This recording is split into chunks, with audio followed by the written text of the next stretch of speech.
Hey guys, कैसे हैं आप सब। मैं रतिका रस्तोगी आप सबका हमारे YouTube चैनल एमिनेंस क्लासेस पर स्वागत करती हूँ। दोस्तों, आज हम पढ़ने वाले हैं relationship between zeros and coefficients of a polynomial. पिछली वीडियो में मैंने geometrical meaning of zeros of polynomial बताया था। अगर आपने वो वीडियो अभी तक नहीं देखा है तो मैं ऊपर आई बटन में उसका लिंक दे देती हूँ, आप प्लीज़ जाके वीडियो चेक कर लीजिए।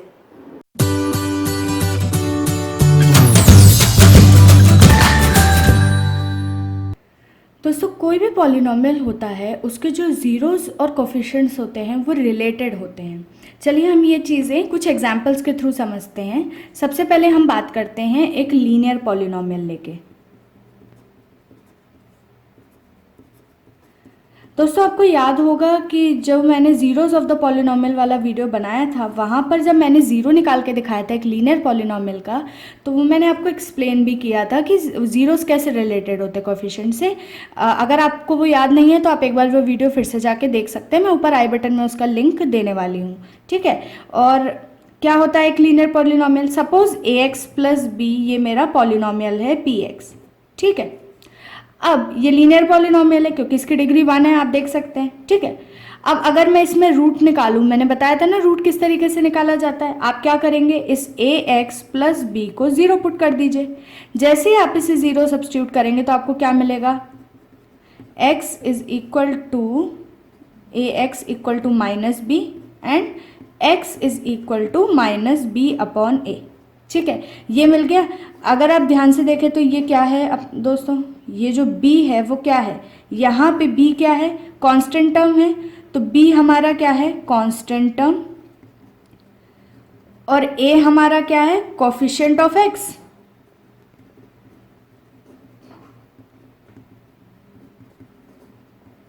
तो जो मेरा रूट है, जो लीनियर पॉलिनोमियल के केस में जो रूट होता है x, वो क्या निकल के आ गया, माइनस ऑफ कांस्टेंट टर्म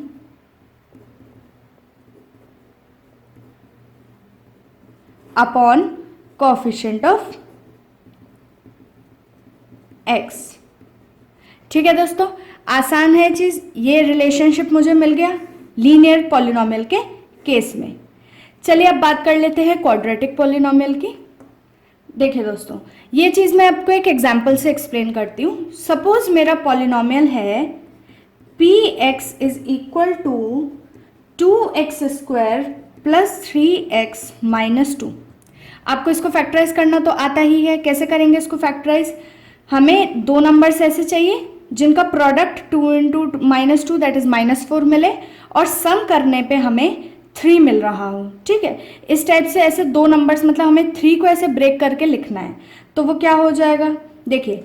अब आप अगर मैं यहाँ लिखूँ, प्रोडक्ट में चाहिए मुझे 4 और सम करने पे चाहिए, प्रोडक्ट में चाहिए -4, सम करने पे चाहिए 3, तो इसको मैं लिख सकती हूँ 2x square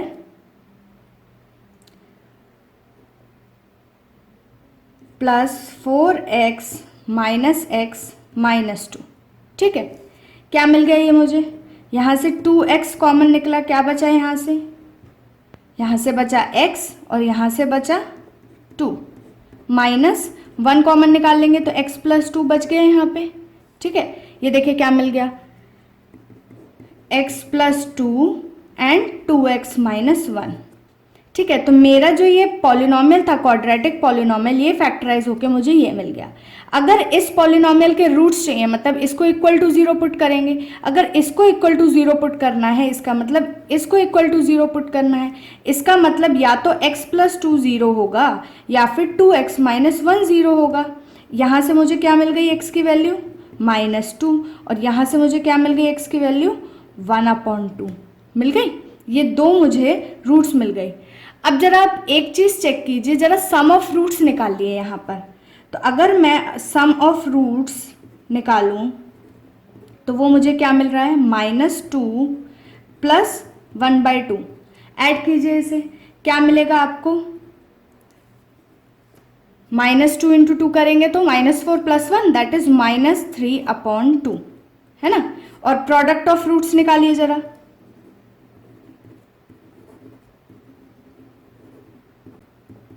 product of roots मतलब -2 इंटू 1/2, ये क्या मिल गया अपने को, -1 मिल गया, 2 से 2 कैंसिल हो गया।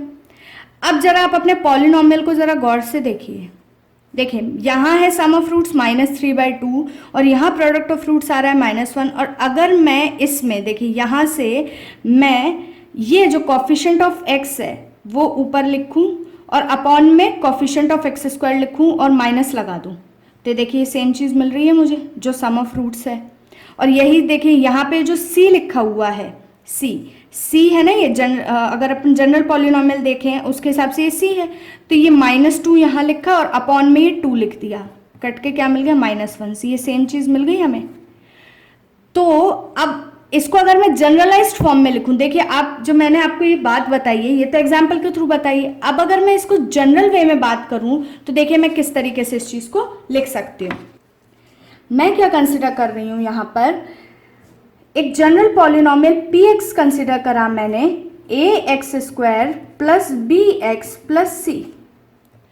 अगर मान लीजिए अल्फा और बीटा इस px के रूट्स हैं, ठीक है, अल्फा और बीटा ग्रीक लेटर्स होते हैं जो कि जनरली यूज़ किए जाते हैं मैथमेटिक्स में। इसी तरीके से एक और लेटर होता है गामा, ये भी यूज़ किया जाता है, इसको बोलते हैं गामा।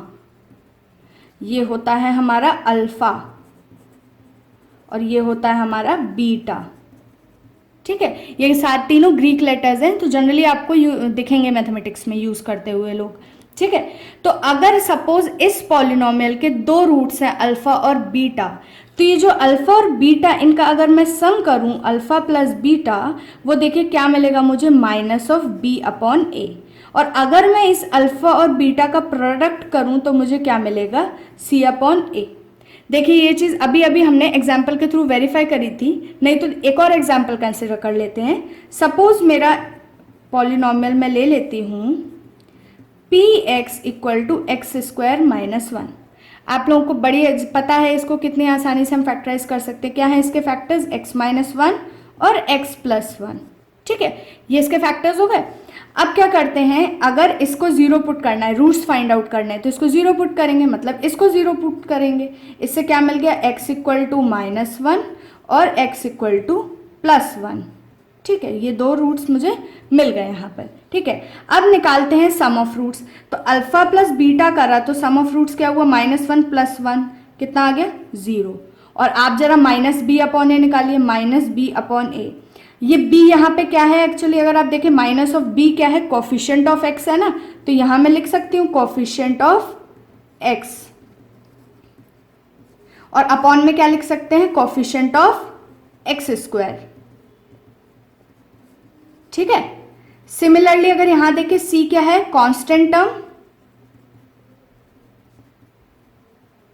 और a क्या है हमारा, कोफिशिएंट ऑफ x², ठीक है। तो -b/a अगर इस केस में निकालना है, मतलब क्या, minus of coefficient of x का कोफिशिएंट कहाँ है, यहाँ x है कहाँ, नहीं है ना। अगर x ही नहीं है तो उसका कोफिशिएंट भी नहीं है, और अगर कोई कोफिशिएंट नहीं है इसका मतलब क्या हुआ कि वो चीज़ 0 हो गई। तो -0/a की जगह पे क्या आएगा, देखिए इसका कोफिशिएंट x² का कोफिशिएंट, x² का कोफिशिएंट क्या है, 1, कुछ नहीं लिखा, तो -0/1 that is equal to 0। Same चीज़ मिल गई, अल्फा प्लस बीटा और -b/a सेम मिल रहा है हमें। सिमिलरली हम कंसिडर करते हैं प्रोडक्ट ऑफ रूट्स। देखिए प्रोडक्ट ऑफ रूट्स माने अल्फा बीटा क्या है, यहाँ पे -1 × 1 क्या मिला, -1। अब आप यहाँ से निकाल के देखिए c/a, c क्या है, कांस्टेंट टर्म, तो देखिए यहाँ पे कांस्टेंट टर्म क्या है, विथ साइन कंसिडर करना है हमें, ठीक है। तो कांस्टेंट टर्म क्या है यहाँ पे, -1 और अपॉन में कोफिशिएंट ऑफ x², एक है हमारा कोफिशिएंट ऑफ x² जो कि है 1, सब्स्टिट्यूट कर दिया, क्या मिल गया, -1/1 दैट इज इक्वल टू -1। हो गया वेरीफाई दोनों चीज़। इस तरीके से हम फाइंड आउट करते हैं। देखिए इसी तरीके से अब हम क्यूबिक पॉलिनॉमियल के लिए भी फाइंड आउट करेंगे, और फिर मैं एक आपको पैटर्न बताऊंगी, उस पैटर्न से याद करना बड़ा आसान हो जाएगा, ठीक है। आप उसके बाद आपका क्यूबिक पॉलिनॉमियल हो या 4 डिग्री का पॉलिनॉमियल हो, 5 डिग्री का पॉलिनॉमियल हो, सब में आप sum of roots, product of roots या और भी जो चीज़ें निकाली जाती है ना, बड़ी आसानी से निकाल लेंगे। चलिए क्यूबिक पॉलिनॉमियल कंसिडर करते हैं। देखिए क्यूबिक पॉलिनॉमियल मैं ले रही हूँ, suppose P X is equal to X cube minus 2x² minus X plus 2। ठीक है, आप इसके रूट्स आपको फाइंड करने आते हैं। अगर आपको फाइंड करने नहीं आते इसके रूट्स, तो वो मैं डिवीजन और एल्गोरिथम ऑफ पॉलिनोमियल से पढ़ाऊंगी, तब मैं आपको वहाँ पे सिखाऊंगी। फिलहाल के लिए जो मैं बोल रही हूँ आप उस चीज़ को कंसिडर कीजिए, उसको मान लीजिए और वेरीफाई कर लीजिए। ठीक है, मैं बोल रही हूँ कि इस पी एक्स के रूट्स हैं x इक्वल टू 1, -1 और 2। आप इसको आसानी से वेरीफाई कर सकते हैं। कैसे? P ऑफ 1 कैलकुलेट करके देख लीजिए। P ऑफ 1 क्या है? 1 का क्यूब माइनस 2 इंटू 1 का स्क्वायर माइनस 1 प्लस 2। क्या मिला? 1, यहाँ से 1 minus 2 into 1 square is 1 minus 2 minus 1 plus 2, सब कैंसिल आउट हो गया। ओवरऑल क्या मिल गया? 0 मिल गया, 0 हमें। तो ये 1 इसका रूट है। इसी तरीके से आप चेक कर लीजिए, -1 और 2 ये भी इसके रूट्स हैं। ठीक है, अब हम क्या करते हैं, ये जो पॉलिनोमियल हमने कंसिडर किया, अब इसमें हम सम ऑफ रूट्स निकालते हैं। ठीक है, इसको मैं अल्फा बोलती हूँ, इसको बीटा बोलती हूँ, इसको गामा बोलती हूँ। ठीक है, तो alpha plus beta plus gamma, इस केस में क्या आया? 1 -1 plus 2। So 1 - 1 is 0 plus 2 is 2। ठीक है, अच्छा, अल्फा बीटा गामा अगर निकालूं तो क्या आएगा? वो प्रोडक्ट करेंगे तो 1 इंटू -1 इंटू 2, ये हमको क्या मिल जाएगा? -2 मिल रहा है। ठीक है, -2 मिल गया। अब यहाँ पे एक और टाइप की चीज़ होती है। देखिए, यहाँ पे नॉर्मल एडिशन और नॉर्मल प्रोडक्ट के अलावा एक और चीज़ होती है, जो होती है product of 2 zeros at a time and then adding them. ठीक है, मतलब एक समय पे 2 zeros का प्रोडक्ट कर रहे हैं, और ऐसा कितनी बार होगा? 3 बार होगा, क्योंकि देखिए पहले इन दोनों का प्रोडक्ट होगा, फिर इन दोनों का प्रोडक्ट होगा, और फिर उसके बाद इन दोनों का प्रोडक्ट होगा। तो 3 बार ऐसे मिलेंगे ना, प्रोडक्ट ऑफ 2 zeros, और फिर उन तीनों का सम करेंगे। ठीक है, तो इसका मतलब ऐसे लिख सकते हो, alpha beta plus beta gamma plus gamma alpha. ये हो गया ना, 2 रूट्स जो हैं उनका प्रोडक्ट किया और फिर उनको सबको ऐड कर दिया। तो यहाँ क्या मिलेगा? देखिए, 1 into -1 plus -1 into 2 plus 2 into 1, ये क्या मिल गया? -1 प्लस -2 प्लस 2, क्या मिला? देखिए, -1 -2 -3 प्लस 2 इज -1, ये मिल गया।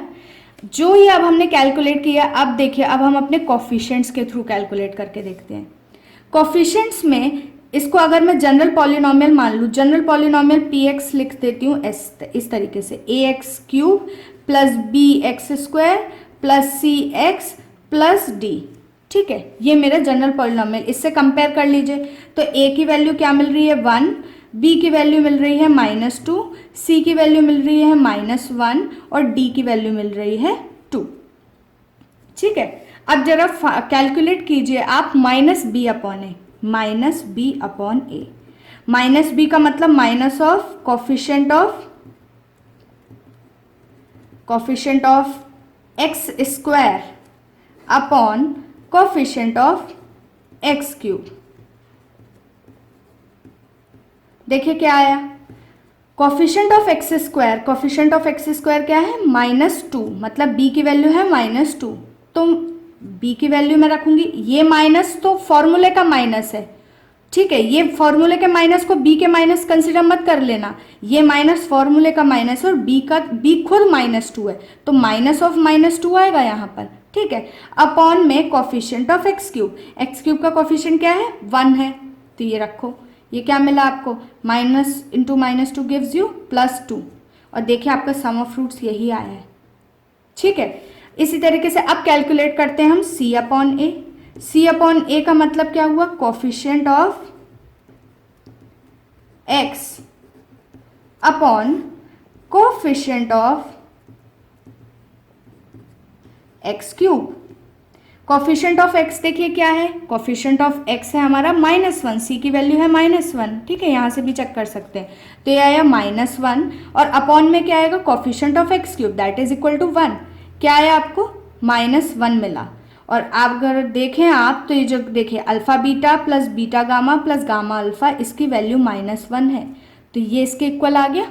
ठीक है, अब इसी तरीके से अब हम कंसिडर करते हैं माइनस डी अपॉन ए। देखिए माइनस डी अपॉन ए निकालती हूं मैं, तो डी क्या था पहले आप उसको कंसिडर कर दीजिए। डी था हमारा कांस्टेंट टर्म, ठीक है, डी था हमारा कांस्टेंट टर्म और ए है हमारा कोफिशिएंट ऑफ एक्स क्यूब। अब देखिए कांस्टेंट टर्म हमारा क्या था, हमारा कांस्टेंट टर्म था 2 + 2। अगर आप ध्यान से देखिए ये पॉलिनोमियल है हमारा, तो यहाँ पे कांस्टेंट टर्म 2 था या डी की वैल्यू 2 थी, ठीक है। तो ये डी की जो 2 वैल्यू आ रही है वो हमें सब्स्टिट्यूट करना है और ए की वैल्यू 1 आ रही है वो हमें सब्स्टिट्यूट करना है। तो ये हमें मिल गया -2 upon coefficient of X cube that is equal to 1। Overall value मिल गई -2।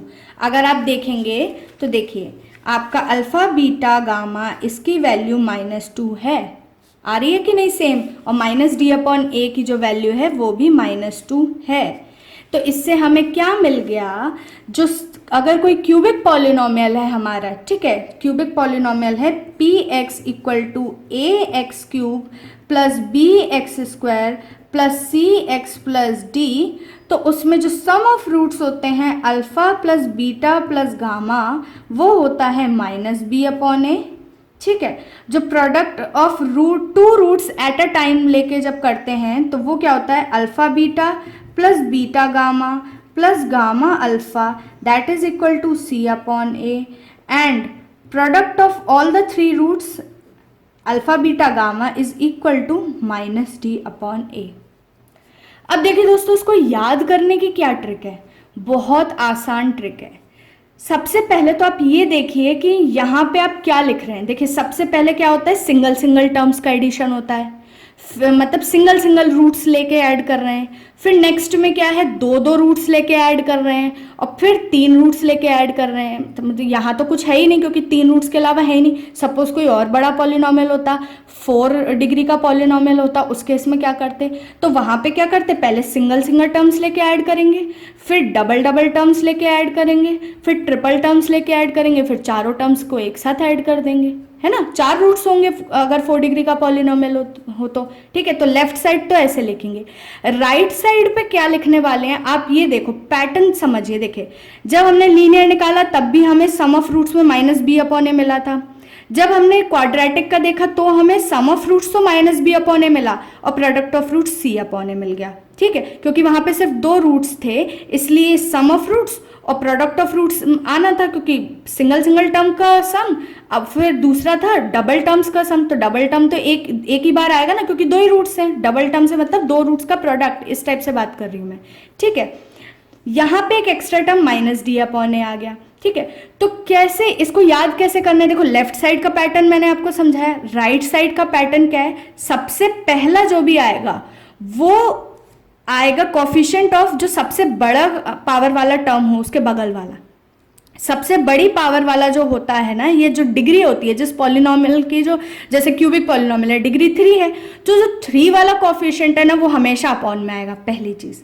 उसके बाद डिक्रीजिंग ऑर्डर में आते चले जाएंगे, जैसे अपॉन में ए आ गया। अब देखिए पहले वाले केस में इसके बाद वाला x³ के बाद वाला कोफिशिएंट x² का कोफिशिएंट लिखिए, नेक्स्ट वाले में x का कोफिशिएंट लिखिए उसके बाद वाले का, और उसके नेक्स्ट में आप कांस्टेंट टर्म लिख दीजिए। और फिर क्या करिए आप, शुरुआत माइनस से कीजिए, पहला वाला माइनस का होगा, दूसरा वाला प्लस का होगा, तीसरा वाला फिर माइनस का होगा। अगर 4 आ जाते तो फिर पहले माइनस फिर प्लस फिर माइनस फिर प्लस। देखिए दोस्तों ये मैंने आपको बता दिया है और क्वेश्चंस भी इस पे मैंने आपको 1-2 सॉल्व करवा दिए एग्जांपल्स के थ्रू। अब आप एक्सरसाइज 2.2 NCERT की क्लास 10 की बुक से सॉल्व करिए। अगर आपको कोई भी क्वेश्चन में कोई भी डाउट्स आते हैं तो मुझे कमेंट सेक्शन में मेंशन करके ज़रूर बताएं। नेक्स्ट वीडियो में उस एक्सरसाइज पे ही बनाने वाली हूँ, तो मैं नेक्स्ट वीडियो में आपको वो क्वेश्चन सॉल्व करके ज़रूर बताऊंगी। ठीक है दोस्तों, आज के वीडियो में बस इतना ही। नेक्स्ट वीडियो में हम बात करेंगे NCERT क्लास 10 की एक्सरसाइज 2.2 के बारे में। वो एक्सरसाइज हम सॉल्व करने वाले हैं, तो मेरे साथ बने रहिए और चैनल को सब्सक्राइब कीजिए और बेल आइकन को हिट कीजिए ताकि जब भी मैं न्यू वीडियो अपलोड करूं तो आप नोटिफाइड हो जाए। Thank you and have a nice day. Bye bye.